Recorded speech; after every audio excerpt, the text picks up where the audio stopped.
కమాండోల మృతిపై అనుమానాలు. వరంగల్ పోస్టు మార్టంలో సంచలన విషయాలు. రాష్ట్ర కమాండోలపై సిఆర్పీఎఫ్ కోబ్రాలు దాడి చేశాయా? సమన్వయ లోపంతోనే ఇదంతా జరిగిందా? మావోయిస్టులు అనుకుని కాల్పులు జరిపారా? తెలంగాణ రాష్ట్ర కమాండోల మృతిపై ఇది అనుమానాలు వ్యక్తమవుతూ ఉన్నాయి. ఒకసారి చూసుకోవచ్చు. వాళ్ళే కాల్చుకొని చంపిన అనేది ఒక వార్త. వాళ్ళ పైన కాల్పులు జరిపింది ఇది రాష్ట్ర కమాండోల పైన సిఆర్పీఎఫ్ కోబ్రాలు దాడి చేసినాయట. క్వశ్చన్ మార్క్ వార్త. మరి వాళ్ళని అన్నలు చంపలేదు, కమాండోల పైన సిఆర్పీఎఫ్ కోబ్రాలే దాడి చేసినాయి అనేది. తెలంగాణ రాష్ట్ర కమాండోలపై సిఆర్పీఎఫ్ కోబ్రాలు బుల్లెట్ల వర్షం కురిపించినట్లుగా ఉమ్మడి వరంగల్ జిల్లా వ్యాప్తంగా చర్చ జరుగుతున్నది.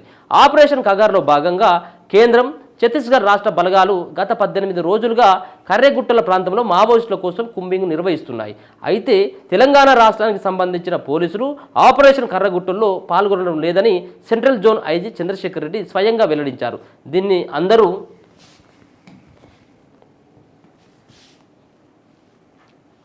అందరూ నమ్మారు. కానీ గురువారం మావోయిస్టులు అమర్చిన ఈ ఐఈడి బాంబు పేలి ఆర్ఎస్ఐ రణధీర్తో పాటు శ్రీధర్, సందీప్, పవన్ కళ్యాణ్లు తీవ్రంగా గాయపడ్డారు.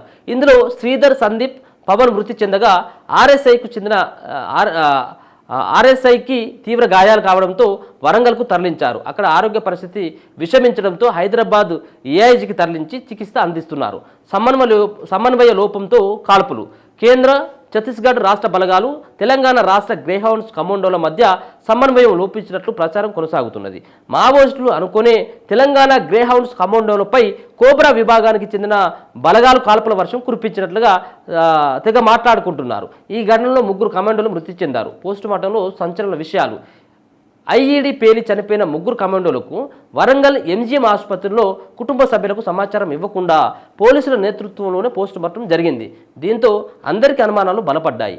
ఐఈడీలు పేలితే పూర్తి స్థాయిలో శరీరం ముక్కలుగా అవుతుంది, లేదా శరీరంలో ఎక్కడ ఐఈడీ ప్రెషర్ తగులుతుందో ఆ ప్రాంతమంతా నుజ్జుగా మారే అవకాశం ఉంటుంది. కానీ గురువారం మృతి చెందిన 3 తెలంగాణ గ్రేహౌండ్స్ పోలీసులకు బుల్లెట్లు తగిలినట్లు గాయాల మాదిరిగా ఉండడంతో పలు అనుమానాలు తెరపైకి వస్తున్నాయి. సో 2 రకాలైనటువంటి అనుమానాలు కనబడతా ఉన్నాయి. ఒకవేళ వాళ్ళు పెట్టినటువంటి ఏదైతే ఆ బాంబులు ఉన్నాయో ఆ బాంబులు కనుక పేలినట్టయితే ఉంటే ఏది ఐఈడీకి సంబంధించినటువంటి బాంబులు పేలితే మొత్తం శరీరం అంతా ముక్కలుగా అక్కడో పీసు పడుతుంది. కానీ ఎక్కడ కూడా అది లేకుండా బాడీ ఎట్లున్నది, బాడీ అట్నే ఉంది.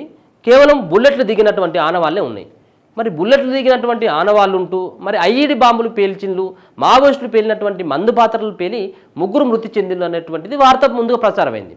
సో ఒక పక్కన ఫ్యామిలీ మెంబర్స్ లేకుండా పోస్ట్ మార్టం చేయడం, మరి ఐఈడి బాంబులు కాకుండా బుల్లెట్లే వాళ్ళ లోపల దిగి ఉండడం, ఇవి అనేక రకాలైనటువంటి అనుమానాలకు దావిస్తుంది.